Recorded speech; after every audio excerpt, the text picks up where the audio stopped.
سوال ہے، وہ کون کون سے خوش نصیب لوگ ہیں جن کو قیامت کے دن اللہ تعالیٰ کے عرش کا سایہ نصیب ہوگا؟ اللہ کرے جی ہم سب کو نصیب ہو. ہم تو پہلی دعا یہ کریں گے. دیکھیں جی قیامت کے دن کی جو سختیاں ہیں نا، سورہ الحج کے سٹارٹ میں آتا ہے نا، اعوذ باللہ من الشیطان الرجیم بسم اللہ الرحمن الرحیم، پارہ نمبر 17 ہے نا جی. کیا سخت الفاظ ہیں قیامت کے دن کے بارے میں، اتنے سخت الفاظ اور کسی صورت میں نہیں آئے. یا ایہا الناس اتقوا ربکم، اے لوگو ڈر جاؤ اس اللہ سے، اپنے رب سے. ان زلزلۃ الساعۃ شیء عظیم، بے شک قیامت کا زلزلہ بہت بڑی چیز ہے. یوم ترونہا تذہل کل مرضعۃ عما ارضعت، وہ دن وہ ہے کہ جب ہر دودھ پلانے والی اپنے بچے کو بھول جائے گی، چاہے وہ جانور ہے انسان ہے. کتنی محبت ہوتی ہے ماں کو. اللہ فرما رہا ہے بھول جائے گی اپنے شیر خوار کو بھی. وَتَضَعُ كُلُّ ذَاتِ حَمْلٍ حَمْلَهَا، اور جتنی حاملہ ہے اس کا حمل بھی گر جائے گا. وَتَرَى النَّاسَ سُكَارَى، اور تم دیکھو گے کہ لوگ نشے کی حالت میں پھر رہے ہیں. وَمَا هُمْ بِسُكَارَى، حالانکہ وہ نشے کی حالت میں نہیں ہوں گے. وَلَكِنَّ عَذَابَ اللَّهِ شَدِيدٌ، بلکہ اللہ کا عذاب ہی اتنا شدید ہوگا کہ آپ کو لوگ نشے میں نظر آئیں گے. سورہ المزمل میں آتا ہے کہ وہ دن ایسا ہے جو بچوں کو بوڑھا کر دے، غم کے مارے بوڑھے ہو جائیں. اور اتنی سختی کے عالم میں جب صحیح مسلم میں آتا ہے کہ 1.25 میل کے فاصلے پہ آگ برسا رہا ہوگا سورج، اور زمین اتنی دہک رہی ہوگی، ایسی صورتحال میں اللہ کے عرش کا سایہ کسی کو نصیب ہو جائے تو وہ آپ سمجھ لیں وہ اسی طریقے سے ہے کہ جیسے سخت گرمیوں کے موسم میں کوئی بندہ اسٹیڈیم میں میچ دیکھنے گیا اور وہ ایئر کنڈیشن والے شیشے والے باکس میں بیٹھا ہوا ہے. بیٹھا وہ بھی میچ دیکھنے ہے اور باہر بھی میچ دیکھنے والے ہیں، لیکن دونوں کی حالت ڈیفرنٹ ہے. اللہ کے عرش کا سایہ تو اسی طریقے سے پھر آپ کے لیے جو کچھ میدان محشر میں ہو رہا ہے وہ ایک انٹرسٹ اور انجوائمنٹ سے زیادہ کچھ نہیں ہوگا، تکلیف نہیں ہوگی. اور یہ نہ سمجھیے گا کہ یہ کوئی دن ایک آدھ دن ہے. قرآن میں ہے 50,000 سال کا دن ہے سورۃ الحاقہ میں. سر دنیا کی زندگی 60-70 سال، اور وہ صرف قیامت کا دن 50,000 سال کا. ابھی وہ آخرت کا عذاب والا تو معاملہ انفینٹ باقی ہے. اگر انسان کو دنیا میں نیک زندگی گزارنے کے اوپر آخرت کے جو ایک دن ہے قیامت کا دن، اس کا ریلیف بھی مل جائے، بعد میں جنت نہ بھی دی جائے، اس کی لائف ٹائم اچیومنٹ ہے. امیجن کریں نا 50,000 سال، یہاں تو 50 منٹ نہیں کوئی عذاب برداشت کر سکتا. لوگ کہنے کو تو کہہ دیتے ہیں، لیکن اگر کسی کو فزیکلی مثال دی جائے نا کہ فجر چھوڑنے پہ اگر تمہیں ایک 10 فٹ بائی 10 فٹ کے کمرے میں بند کیا جائے جس میں 1000 کوبرا سانپ، 1000 بچھو ہوں، اور اس کمرے کا ٹیمپریچر بھی جو ہے وہ 60 ڈگری سینٹی گریڈ تک کر دیا جائے، وہ قیامت کو تو چھوڑ دیں. بخاری مسلم میں حدیث ہے کہ دنیا کی آگ سے 70 گنا زیادہ وہ تیز ہے. تو یہاں کوئی امیجن نہیں کرے گا کہ ایک کمرہ، اتنے سانپ، اتنے بچھو. اور یہ دنیا کے بچھو سانپ تو آپ مار بھی سکتے ہیں، آخرت کے تو آپ مار بھی نہیں سکتے، ان کو تو موت بھی نہیں آئے گی. ادھر آپ خود بھی اپنے آپ کو نہیں مار سکتے. ثم لا يموت فیہا ولا یحیا، نہ تو پھر زندوں میں ہوگا نہ مردوں میں. تو ایسی صورتحال میں اگر اللہ کے عرش کا سایہ نصیب ہو جائے تو بہت بڑی کامیابی ہے. بخاری اور مسلم میں حدیث ہے کہ قیامت والے دن اللہ کے سائے کے سوا کوئی سایہ نہیں ہوگا. محدثین نے اس کی تعویل کی ہے کہ اللہ کے سائے سے مراد اللہ کے عرش کا سایہ ہے. تو پھر آپ علیہ السلام نے فرمایا کہ البتہ 7 قسم کے لوگ ہیں جنہیں اللہ کے عرش کا سایہ نصیب ہوگا. پہلے نمبر پہ فرمایا عادل حکمران. سب سے مشکل کام ہی ہے سر. اس لیے میں کہتا ہوں کہ جو حکمران ہے یا چیف جسٹس ہے وہ اللہ کی کرسی پہ دنیا میں بیٹھا ہوا ہے، کیونکہ اللہ نے میزان نازل کیا ہے نا. اللہ کہتا ہے کہ میں قسط قائم کرنے والا ہوں، میں نے کتابیں نازل کی اور عدل کا ترازو اتارا ہے دنیا کے اندر کہ تم انصاف کرو. انبیاء کے آنے کا مقصد یہ ہے. اللہ نے اپنے اوپر اپنی توحید کے اوپر گواہ کیا ہے انصاف کرنے والوں کو. وَأُولُو الْعِلْمِ قَائِمًا بِالْقِسْطِ، اہل علم جو انصاف پہ قائم لوگ ہیں. عادل حکمران. چلیں ہم تو اس کیٹیگری میں حکمرانی والے معاملے میں نہیں، لیکن اس کی آپ کورالریز بنائیں گے کہ آپ اگر کسی ایک علاقے کے اوپر آپ کی چھوٹی سی حکمرانی ہے، کونسلر ہیں یا ایم این اے ہے، تو آپ اپنے اس کے اوپر اگر عدل کرنے والے ہیں. البتہ جج جو ہے نا وہ اس کو پریکٹس کر سکتا ہے کہ وہ انصاف کرے تو قیامت والے دن اللہ کے عرش کا سایہ حاصل کر لے. دوسرا فرمایا کہ وہ شخص جس نے جوانی میں عبادت کر لی, توبہ کی روش اختیار کر لی, در جوانی توبہ کردن شیوہ پیغمبری, بڑھاپے میں تو شیر بھی شکار کرنا چھوڑ دیتا ہے, وہ لوگوں کا بچا ہوا شکار کرتا ہے. جوانی کے اندر عبادت کرنا یہ مشکل کام ہے, کیونکہ ماں کہتی ہے میں دودھ نہیں بخشاں گی, باپ کہتا ہے جی تو جوانی جی روگ لا لے, داڑھی رکھ لے, کہتے ہیں روگ لگا لیا ہے. کوئی عورت پردہ شروع کر دے تو اس کو ڈرایا جاتا ہے کہ تجھے رشتہ نہیں ملے گا. اچھا کیا دنیا میں اس طرح تو گزارا کرے گی؟ جوانی میں جو روش اختیار کرے توبہ کی. تیسرا فرمایا کہ ایسا شخص جس کا دل مسجد میں اٹک رہا ہو, ایسا اٹکے کہ وہ یعنی مسجد سے نکلے تو گویا جس کو کہتے ہیں نا مچھلی پانی سے نکل آئی ہے, دوبارہ مسجد میں جانے کی کوشش کرے. وہ تو بخاری مسلم میں حدیث ہے کہ جو شخص نماز کے انتظار میں بیٹھا ہوتا ہے وہ بھی نماز کے اندر شمار ہوتا ہے, حالانکہ بیٹھا انتظار میں ہے. تو مسجد میں جس کا دل اٹک رہا ہو تو اس کو بھی اللہ کے عرش کا سایہ نصیب ہوگا انشاءاللہ. چوتھا وہ شخص جو اکیلے میں بیٹھ کے اللہ کو یاد کرے اور اس کی آنکھوں سے آنسو نکل آئے, اللہ کے خوف کی وجہ سے, اس کی محبت کی وجہ سے. کسی کے سامنے نہیں, کسی کے سامنے تو ماشاءاللہ آپ دیکھ رہے ہیں کئی علماء ٹی وی پہ آ کے رو رو کے دعائیں کرواتے ہیں. تو اللہ نہ کرے کہ کبھی ایسی نوعیت آئے کہ ہمیں کسی کے سامنے اس طرح رونا پڑے. ہاں ایک یہ ہے کہ بندہ دعا کروا رہا ہے, فی البدی ایک اس کو دقت طاری ہو گئی ہے, لیکن کئی آپ دیکھتے ہیں وہ سٹارٹ جو ہے نا وہ شکل سے بناتے ہیں اور وہ سٹارٹ ہی اس سے لیتے ہیں سیدھا چوتھے گیرج. اور کئی آپ دیکھیں گے کہ ان کے آنسو نہیں نکل رہے, رو رہے ہوتے ہیں, آنسو نہیں نکل رہے ہوتے. وہ اس لیے کہ وہ رو نہیں رہے ہوتے. وہ کہتے ہیں جی, وہ بزرگ فرماتے ہیں کہ اگر رونا نہ آئے تو رونے جیسی شکل بنا لو. میرے ایک یوٹیوب پہ کلپ بھی ہے رونے والی شکل بنانا. تو کہتے ہیں اچھا اس کی دلیل وہ دیتے ہیں کہ اچھوں کی شکل بھی اللہ کو اچھی رکھتی ہے. اے دلیل ہے جی ہوتی. پھر ان کو وہ ساری باتیں بھول جاتی ہیں کہ آپ نے ریاکاری نہیں کرنی, ایکٹنگ نہیں کرنی, منافقت نہیں کرنی. یہ رونے والی شکل آپ ضرور بنائیں لیکن اکیلے میں بیٹھ کے. پبلک کے سامنے جب آپ رونے والی شکل بنائیں گے اور آپ کو رونا نہیں آ رہا تو آپ کے اوپر منافقت کا فتویٰ لگے گا سیدھا سیدھا. ہم نہیں لگاتے, آپ خود لگا لیں اپنے اوپر. تو چوتھا وہ شخص جو اکیلے میں اللہ کو یاد کرے اور اس کی آنکھوں سے آنسو نکلے. پانچواں وہ شخص کہ جسے کوئی اعلیٰ نسب والی عورت برائی کی طرف مائل کرے اور وہ اللہ کے خوف سے رک جائے اور وہ کہے کہ میں اللہ سے ڈرتا ہوں, میں یہ کام نہیں کروں گا, تو اسے بھی قیامت والے دن اللہ کے عرش کا سایہ نصیب ہوگا. اور چھٹا وہ شخص کہ جو اللہ کی محبت کی وجہ سے کسی کے ساتھ دوستی رکھے. اچھا اس میں بڑے پیارے الفاظ ہیں. وہ جب بھی اس کو ملے اللہ کی محبت کی وجہ سے ملے, اور جب بھی وہ آپس میں اکٹھے ہوں تو اللہ کی محبت پر اکٹھے ہوں, اور جب بھی جدا ہوں اللہ کی محبت پہ جدا ہوں. جس طرح میں سمجھتا ہوں میرے ساتھ جتنے لوگ اٹیچ ہیں, ہم جب کبھی بھی اکٹھے ہوتے ہیں اللہ کے لیے اکٹھے ہو رہے ہوتے ہیں. اس کیٹیگری میں نے تو اللہ کے شکر میں امید کرتا ہوں کہ میں بھی اپنے بھائیوں سے, یہ میرے بھائی جو مجھ سے دوسرے شہروں سے بھی ملنے آتے ہیں نا, وہ فقط اللہ کے لیے ملنے آتے ہیں. تو اس کیٹیگری میں تو ہم فال کر سکتے ہیں بڑی آسانی کے ساتھ کہ جب بھی وہ اکٹھے ہوں تو اللہ کی محبت کی وجہ سے ہوں. ذرا میرے ساتھ کسی کو کوئی منفعت تو نہیں ہے نا, مجھے کسی سے کچھ چندہ لینا ہے. میرے ساتھ جو لوگ بھی آتے ہیں وہ اس لیے آتے ہیں کہ اللہ کی وجہ سے وہ محبت رکھتے ہیں. تو یہ کیٹیگری آسان ہے جی. انشاءاللہ ہم بھی اپنا ایک کیٹیگری میں ہم فال کر سکتے ہیں بڑی آسانی کے. اس کے علاوہ بھی کر سکتے ہیں محنت کرنے سے. بہرحال میں نہیں کہتا کہ ہم پہ کوئی ایسا امتحان آئے کہ کسی عورت کے فتنے سے ہمیں گزرنا پڑے, ٹھیک ہے.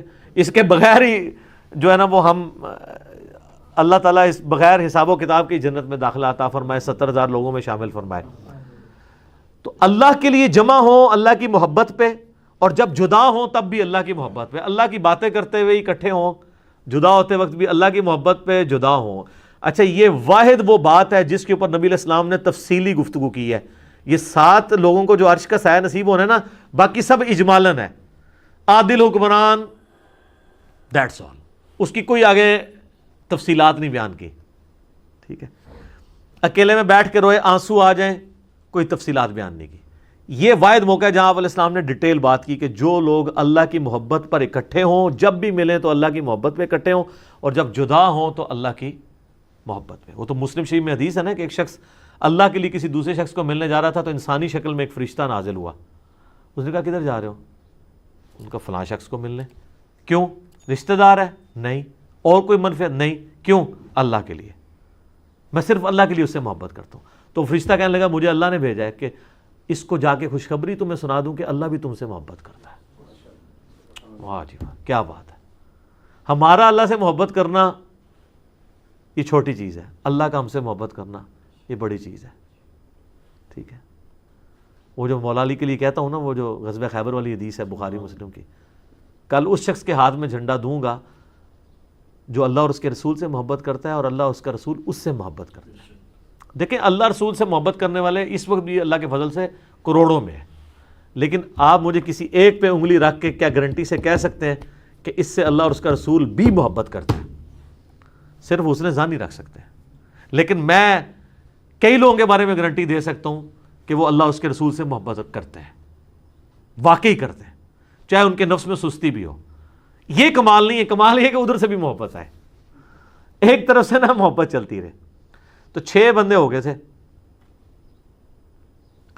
اور 7واں یہ ہے کہ جو دائیں ہاتھ سے صدقہ کرے اور بائیں کو خبر نہ ہو. اچھا یہ بھی آسان کام ہے، کوئی مشکل کام نہیں ہے. کسی بھی غریب کی مدد کی جائے.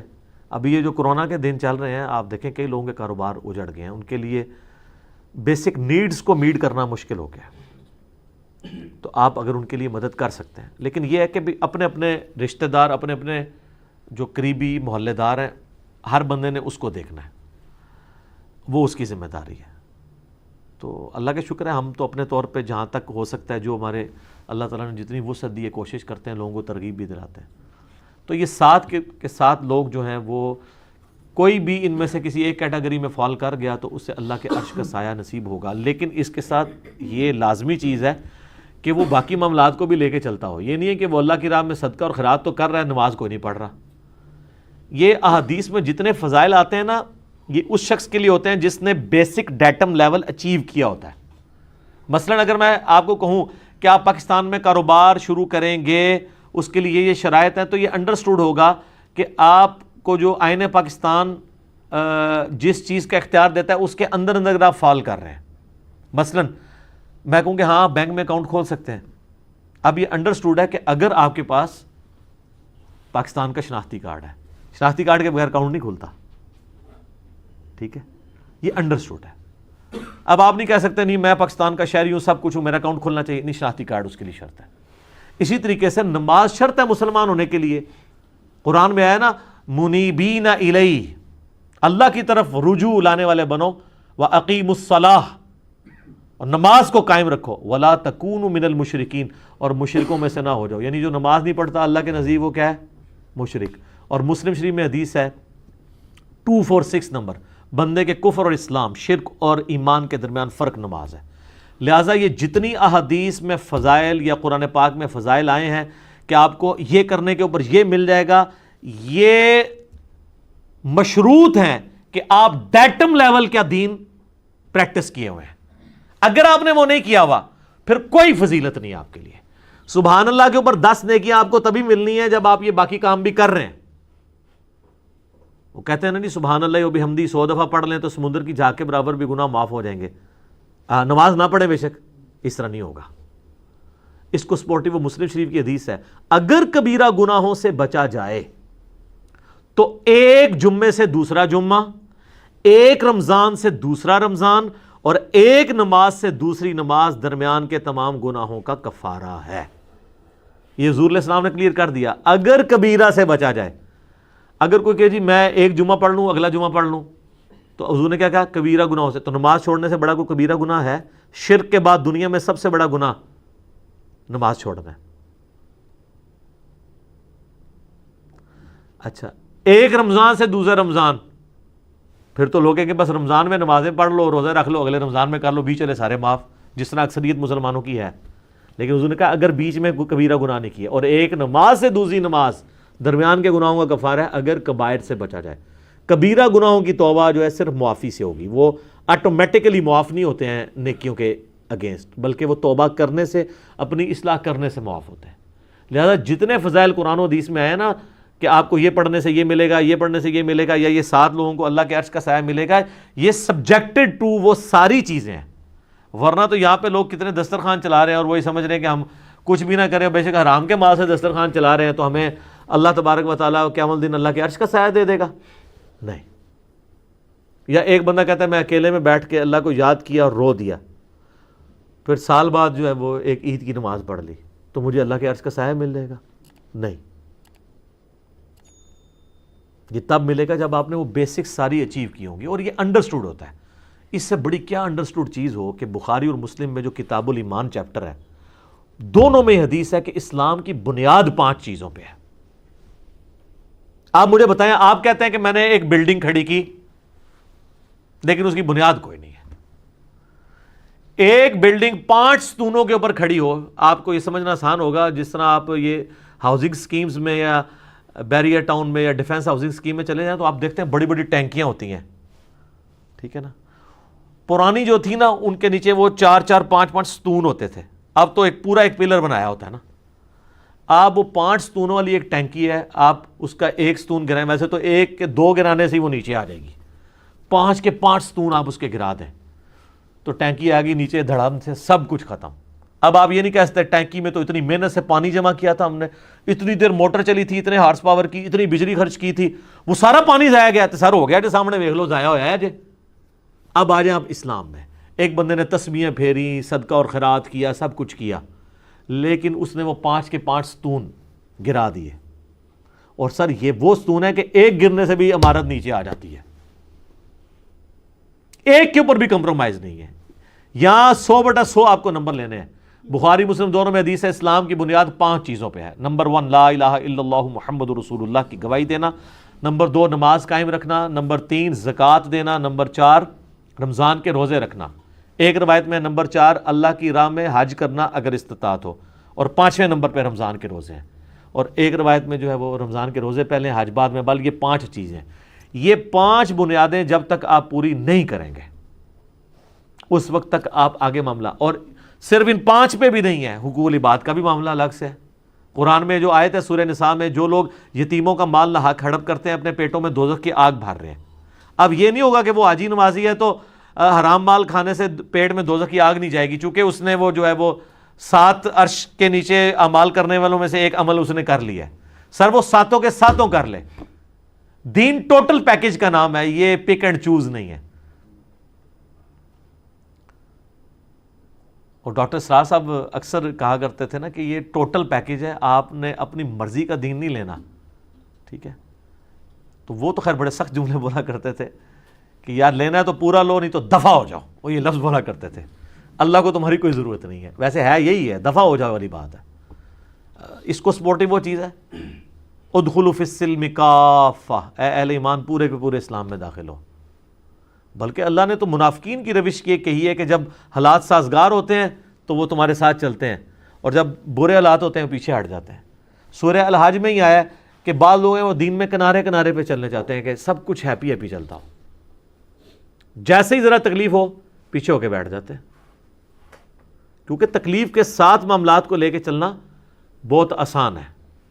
جیسے ہی مشکل وقت، یہ تکلیف کے ساتھ معاملات کو لے کے چلنا بہت مشکل کام ہے، سوائے ان لوگوں کے لیے جن کو اللہ تعالیٰ توفیق دیتے ہیں. اس لیے میں کہتا ہوں اے سی والے کمروں میں، اے سی والی مسجد میں بیٹھ کے زہد و ورا کی باتیں کرنا اور صحابہ کرام کے جناب وہ یرموک اور قادسیہ کے واقعات سنانا کہ جی وہ اتنے ان کو زخم آئے اور یہ ہوا، کیونکہ مجھے تو کوئی زخم نہیں آ رہا، مجھے تو مچھر بھی نہیں کاٹے گا. میں نے تو وہ الیکٹرک وہ لگایا ہوا ہے ادھر مچھر مارنے والا، اور اس سے پہلے اسپرے بھی کروایا ہوا ہے، تو میں ادھر بے شک کہتا رہوں، ٹھیک ہے، یہاں بیٹھ کے میں قادسیہ یرموک لڑتا رہوں، کوئی مسئلہ نہیں ہے. مشکل وقت میں معاملات کو لے کے چلنا یہ ذرا مشکل کام ہے. ٹھیک ہوگا جی، جزاک اللہ.